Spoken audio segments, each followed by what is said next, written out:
Om Swastiastu, salam guru penggerak. Saya Ninengah Sriwidiani, CGP Angkatan 11 dari SMP Negeri 1 Dawan, Kabupaten Klungkung, akan memaparkan koneksi antar materi modul 1.4 Budaya Positif. Berikut kesimpulan mengenai peran saya dalam menciptakan budaya positif di sekolah. Seorang guru harus memiliki kemampuan dalam mewujudkan disiplin positif. Budaya positif dapat dijalankan dengan menerapkan konsep-konsep disiplin positif, motivasi perilaku manusia, posisi kontrol guru, keyakinan sekolah atau kelas, penerapan segitiga restitusi. Yang pertama, disiplin positif. Disiplin positif merupakan cara menerapkan disiplin yang mengajarkan kepada anak bertanggung jawab dan menumbuhkan kesadaran diri berdasarkan nilai-nilai kebajikan. Disiplin positif lebih ke arah disiplin diri yang dapat mengontrol diri dalam melakukan segala tindakan. Disiplin positif dapat membuat murid lebih menyadari berdasarkan motivasi internal, bukan paksaan, pujian, atau hukuman. Yang kedua, motivasi perilaku manusia. Ada 3 motivasi perilaku manusia. Yang pertama, untuk menghindari ketidaknyamanan atau hukuman. Yang kedua, untuk mendapatkan imbalan atau penghargaan dari orang lain. Yang ketiga, untuk menjadi orang yang mereka inginkan dan menghargai diri sendiri dengan nilai-nilai yang mereka percaya. Yang ketiga, 5 posisi kontrol guru. Yang pertama, guru sebagai penghukum. Yang kedua, guru sebagai pembuat rasa bersalah. Yang ketiga, guru sebagai teman. Yang keempat, guru sebagai pemantau. Yang kelima, guru sebagai manajer. Di antara kelima posisi kontrol tersebut, sebaiknya guru menggunakan posisi kontrol sebagai manajer. Sebagai manajer, guru dapat berbuat sesuatu bersama murid, mempersilahkan murid bertanggung jawab, dan mendukung murid agar dapat menemukan solusi. Selain itu, posisi manajer mengacu kepada restitusi yang dapat menjadikan murid sebagai manajer bagi diri sendiri sehingga dapat tercipta identitas positif pada diri murid. Yang keempat, keyakinan sekolah atau kelas, yaitu guru berperan dalam mewujudkan keyakinan sekolah atau kelas dengan adanya kesepakatan antara guru dan murid. Yang kedua, keyakinan sekolah atau kelas merupakan pernyataan-pernyataan universal yang mudah diingat dan dipahami dan harus diterapkan di lingkungan sekolah.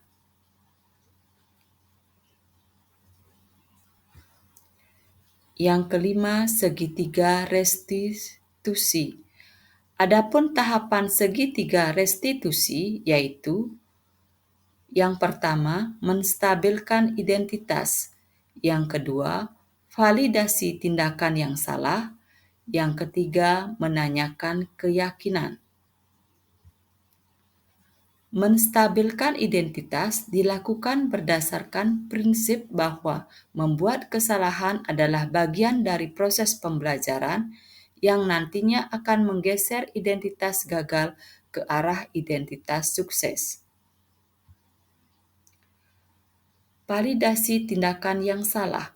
Validasi tindakan yang salah dilakukan berdasarkan prinsip bahwa setiap perilaku berupaya memenuhi suatu kebutuhan tertentu, sehingga guru atau orang tua akan bergeser dari stimulus respon menjadi proaktif, serta akan lebih mengenali dan mengakui kebutuhan murid atau anak. Yang ketiga, menanyakan keyakinan.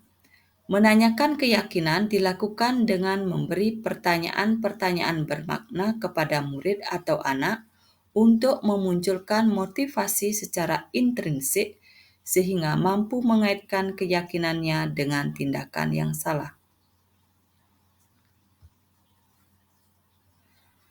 Keterkaitan antar materi.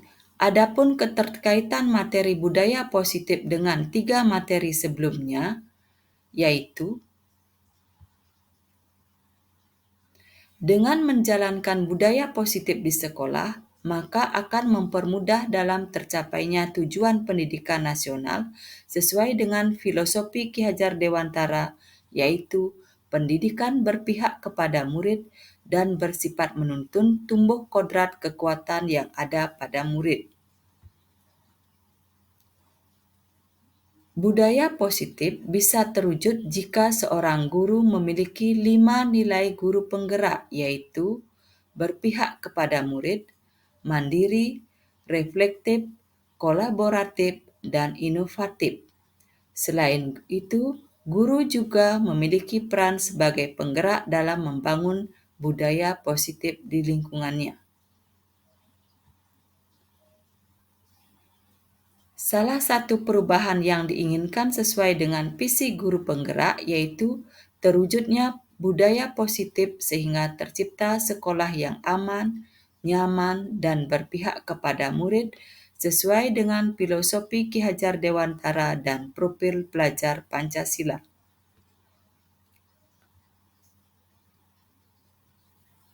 Refleksi. Sejauh mana pemahaman Anda tentang konsep-konsep inti yang telah Anda pelajari di modul ini? Adakah hal-hal menarik untuk Anda dan di luar dugaan Anda? Saya telah memahami konsep inti dari modul 1.4 budaya positif. Pemahaman ini akan saya implikasikan dalam lingkungan sekolah dan saya akan imbaskan kepada rekan guru yang lain.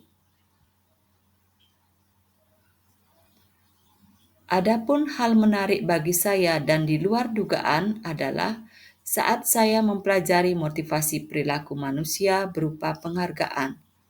Ternyata, penghargaan dapat berdampak kurang baik terhadap murid, diantaranya merusak hubungan, menurunkan kualitas dan kreativitas, serta bersifat menghukum.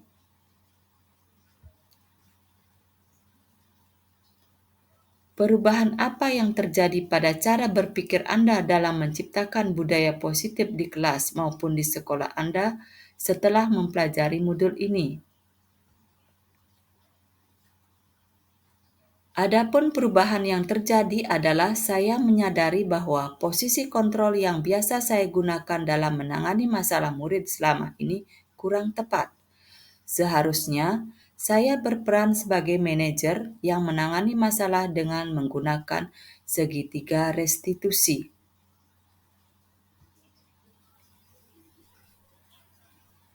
Pengalaman seperti apakah yang pernah Anda alami terkait penerapan konsep-konsep inti dalam budaya positif baik dalam lingkup kelas atau sekolah Anda?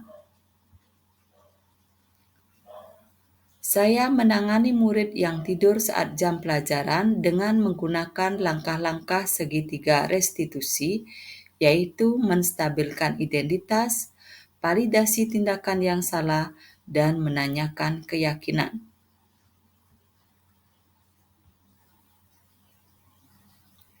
Bagaimanakah perasaan Anda ketika mengalami hal-hal tersebut? Saya merasa senang dapat menerapkan segitiga restitusi dalam menangani sebuah masalah dan mampu menjadikan murid belajar dari kesalahan yang telah diperbuat. Menurut Anda, terkait pengalaman dalam penerapan konsep-konsep tersebut, hal apakah yang sudah baik? Adakah yang perlu diperbaiki?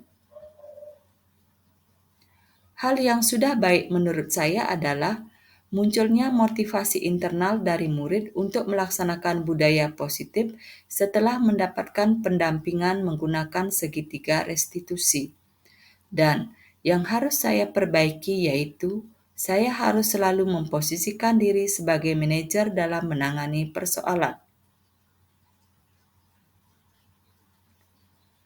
Sebelum mempelajari modul ini, ketika berinteraksi dengan murid, berdasarkan 5 posisi kontrol, posisi manakah yang paling sering Anda pakai, bagaimana perasaan saat itu, setelah mempelajari modul, posisi apa yang sering Anda pakai, dan bagaimana perasaan Anda sekarang, apa perbedaannya?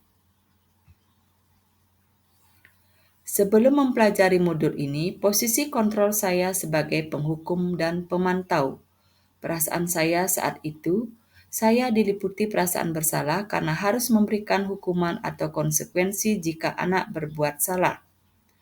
Setelah saya mempelajari modul budaya positif, saya mulai menerapkan posisi sebagai manajer dalam penyelesaian masalah. Perasaan saya sangat senang dan mulai menyadari pentingnya komunikasi dengan efektif untuk menumbuhkan rasa tanggung jawab pada diri murid. Sebelum mempelajari modul ini, pernahkah Anda menerapkan segitiga restitusi ketika menghadapi permasalahan murid Anda? Jika iya, tahap mana yang Anda praktekkan dan bagaimana mempraktekannya? Saya pernah melakukannya, namun hanya satu tahapan, yaitu menstabilkan identitas dengan memberikan pernyataan, "Setiap orang pasti pernah berbuat kesalahan," atau "Tidak ada manusia yang sempurna."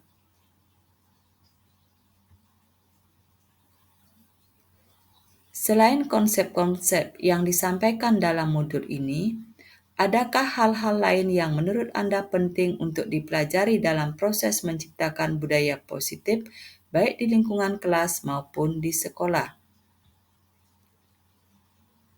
Hal lain yang penting dipelajari dalam menciptakan budaya positif adalah melakukan kolaborasi antara sekolah dan orang tua agar budaya positif ini tidak dilakukan di sekolah saja, melainkan juga harus dilakukan di rumah agar menjadi suatu kebiasaan atau karakter yang melekat pada diri anak saat berada di lingkungan manapun. Demikian pemaparan dari saya. Semoga video ini dapat menginspirasi. Terima kasih. Akhir kata, semoga tergerak, lekas bergerak, mari menggerakkan. Om Santi Santi Santi Om.